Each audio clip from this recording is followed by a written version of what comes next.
Hello दोस्तों, कैसे हैं आप सब। स्वागत है आप सभी का कॉमिक वर्ल्ड चैनल पर। तो चलिए दोस्तों शुरू करते हैं राज कॉमिक्स में भोकाल की महारावण सीरीज की अगली कॉमिक्स कपालिका का पहला भाग।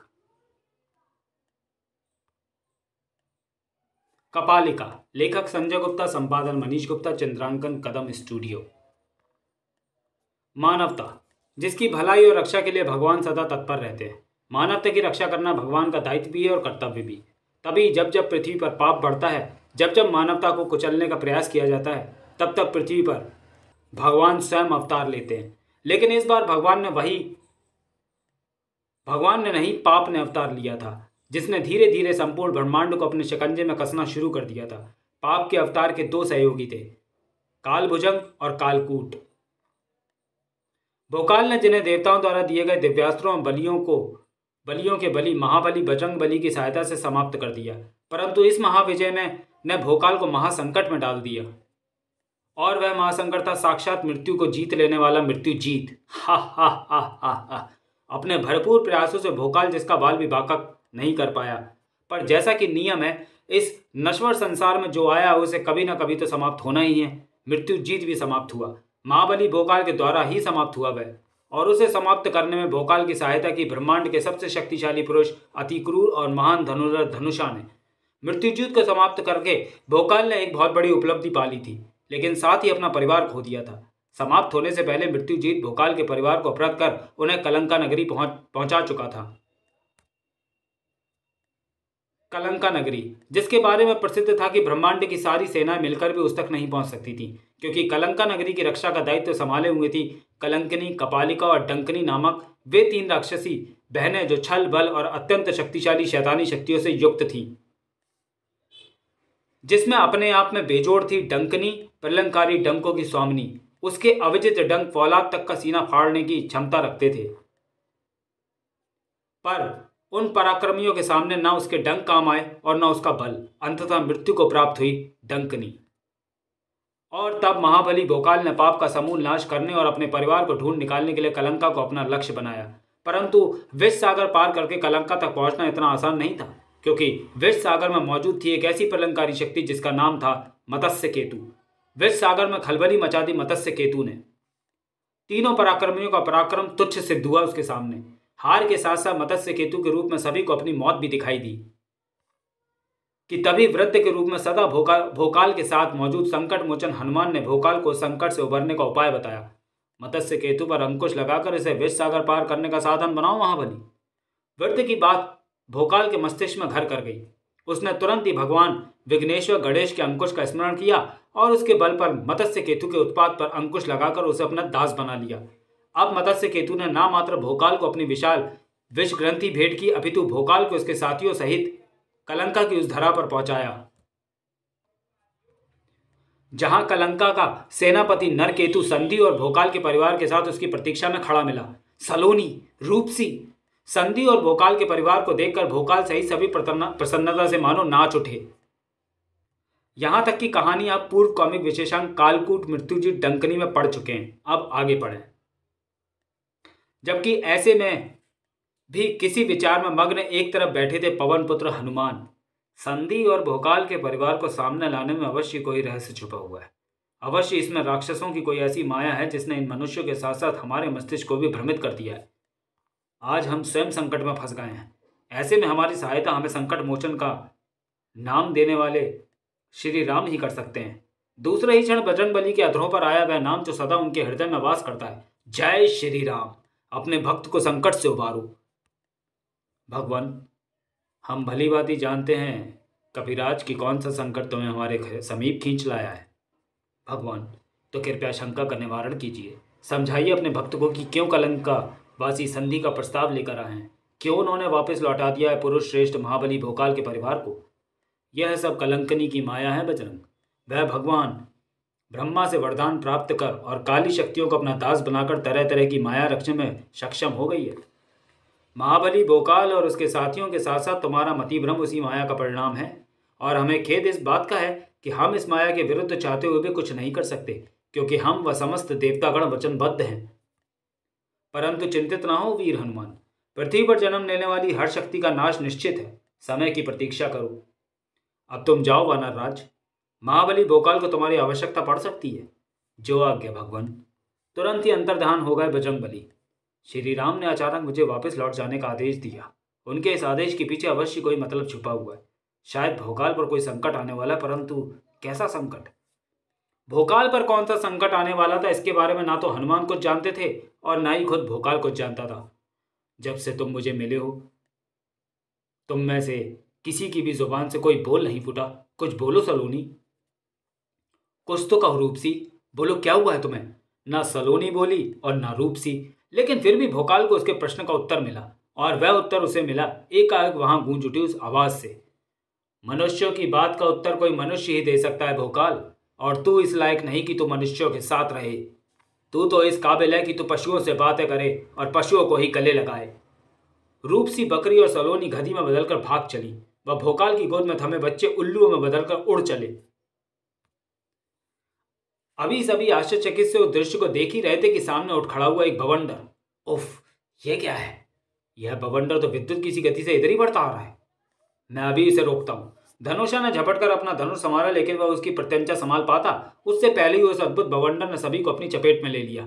ओह, उफ, उफ, इस बवंडर ने तो अंधा कर दिया है। मैं हाथ को हाथ सुझाई नहीं दे रहा। किसी को कुछ नहीं दिखाई दे रहा था। भोकाल को अपनी चपेट में लेकर बवंडर विद्युत की सी गति से घूमने लगा। उफ! बवंडर भोकाल को अपने साथ लेकर तीव्र गति से एक तरफ उड़ चला। मूर्ख हो तुम सब, जो तुमने ये समझ लिया कि हमने अपनी पराजय स्वीकार कर ली है। तुमसे संधि करना और भोकाल के परिवार को उनको सौंपना तो तुम सबको असावधान करने का भ्रम था, और यह भ्रम इसलिए पैदा किया गया ताकि मैं यानी कपालिका इन सबको सबके बीच से महाबली भोकाल को लेकर ओढ़ सकूं। पाप के अवतार को समाप्त करने आए भोकाल को अब कोई नहीं बचा सकता। हम बचाएंगे महाबली भोकाल को, हम बचाएंगे दुष्टा, क्योंकि हम नहीं चाहते कि तुम जैसे दुष्टों के हाथ समाप्त हो। श्रेष्ठ मनुष्य और हमारा परम भक्त, हम तेरा अंत करने आ रहे हैं दुष्टा। जय श्री राम। राम का नाम लेकर हाथ में वह विशाल पर्वत उठा बवंडर बनी कपालिका के पीछे उड़ चले हनुमान। आंखों और सीने में क्रोध का वह ज्वालामुखी लिए जो किसी भी समय कपालिका पर फट सकता था, कि तभी गूंज उठी यह आवाज, ठहरो बजरंग, शांत हो जाओ। परमपिता ब्रह्मा, नहीं भगवान नहीं, आज बजरंग नहीं रोक सकता। आज मेरे हाथों उस पापिन का नाश होकर रहेगा। अगर मैंने ऐसा ना किया तो न मानवता का रक्षक भोकाल बचेगा और न मानवता। इसलिए मैं आपसे प्रार्थना करता हूं परमपिता, मुझे मत रोकिए। शांत वीर हनुमान, शांत। अपने क्रोधित मस्तिष्क को अपने अधिकार में करो और राक्षसों को दिए गए वरदान को स्मरण करो। हमारे दिए वरदान के अनुसार कोई भी देवता राक्षसों के किसी भी कार्य में हस्तक्षेप नहीं कर सकता। इसलिए भोकाल जैसे श्रेष्ठ पुरुष को हमने दिव्यास्त्र सौंपे हैं। तुम अगर कपालिका पर प्रहार करोगे तो यह हमारे वरदान और मर्यादा पुरुषोत्तम राम के वचनों का अपमान होगा। झूठी पड़ जाएगी उनकी रघुकुल रीत। इसलिए हे अंजनी पुत्र, क्रोध के साथ साथ कपालिका का नाश करने का विचार भी त्याग दो। वचनबद्धता ने बेबस कर दिया उन बलियों के बलि को। उछाल फेंका उन्होंने अपने हाथ में थमे विशाल पर्वत को, लेकिन अभी उन्होंने कपालिका का पीछा नहीं छोड़ा था। राक्षस शक्तियों को हम कुछ नहीं कहेंगे, परंतु अपने भक्त को हम इस तरह अकेला भी नहीं छोड़ेंगे। उसके पीछे पीछे हम भी पहुंचेंगे। कलंका में, ओह ये क्या हुआ? कलंका नगरी में प्रवेश करते हमारी शक्ति क्षीण हो रही है। हम नीचे गिर रहे हैं। ओह, कलंका के बारे में जैसा सुना था वैसा ही है। कलंका में प्रवेश करते ही हर पुण्य शक्ति क्षीण हो जाती है। हमारे साथ भी ऐसा हो रहा है, लेकिन नीचे पहुंचने से पहले हमें अपना रूप बदलना होगा। भोकाल का एक शुभचिंतक उसी के साथ मुसीबत में फंसने जा रहा था। इधर बवंडर की विभीषिका के पश्चात अति क्रूर व धनुषा इत्यादि सहायता कार्यों में व्यस्त थे। वह भीषण बवंडर एकाएक आया और एकाएक ही वापस लौट गया। भोकाल से इस विषय में विचार विमर्श करना होगा। लेकिन भोकाल व वृत्त कहाँ गए? यहाँ तो वे कहीं नजर नहीं आ रहे। भोकाल को वहां ना पाकर ठनक गया अति क्रूर का माथा। दूसरे ही क्षण सारा घटनाक्रम उसकी समझ में आता चला गया। मैं समझ गया, वह भीषण बवंडर किसी की माया का अंग था, जिसका एकमात्र उद्देश्य था हम सबको अपनी चपेट में लेकर भोकाल का अपहरण करना। सचमुच ऐसा ही हुआ है मित्र।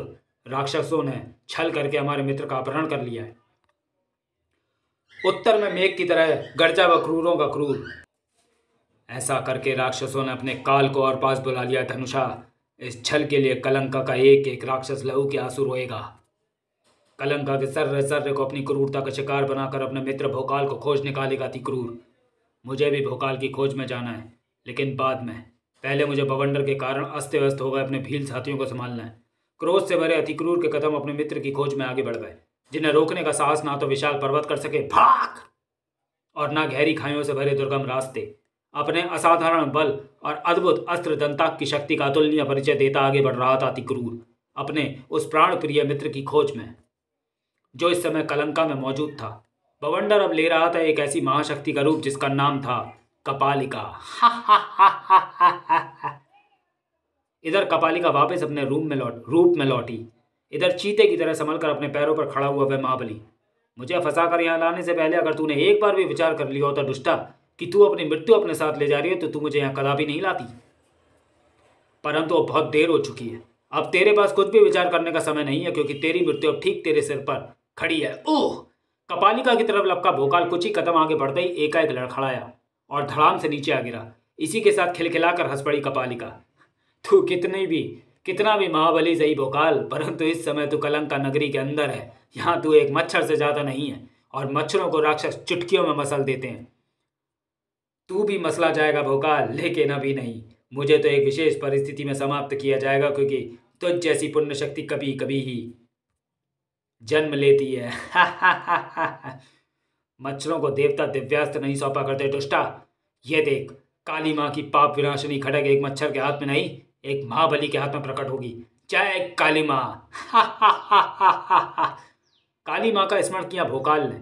इसी के साथ आश्चर्य उसके शरीर के रोए रोए में प्रवेश करता चला गया। काली माँ की घटक प्रकट नहीं हुई, ऐसा कैसे हो गया? भोकाल, अब भिनभिनाना छोड़कर इन काली शक्तियों का कमाल देख। छोड़ ये बचपना और शांत खड़ा होकर अपनी मृत्यु की प्रतीक्षा कर। ओह! भोकाल को अपनी शक्ति के बंधनों में कैद करके पास ही स्थित विशाल प्रतिमा की तरफ पलटी कपालिका। मनुष्य श्रेष्ठ पाप का सबसे बड़ा शत्रु दिव्यास्त्र धारक भोकाल कपालिका का बंदी है। महान कलंकनी प्रकट होकर आदेश दो, इसका क्या किया जाए। प्रकट हो महान कलंकनी, प्रकट हो। कपालिका की उंगली से निकली रक्त की धारा उस काली प्रतिमा का रंग लाल करती चली गई। एक क्षण बाद ही उस प्रतिमा में हुए जोरदार धमाके ने सारे वातावरण को हिला डाला। धमाके से प्रतिमा के परखच्चे उड़ चुके थे और अब प्रतिमा के स्थान पर साक्षात नजर आ रही थी वह पाप की देवी, महान कलंकनी की जय। तो चलिए दोस्तों, वीडियो को यहीं समाप्त करते हैं और मिलते हैं कपालिका के दूसरे भाग में अगले वीडियो में। तब तक के लिए धन्यवाद।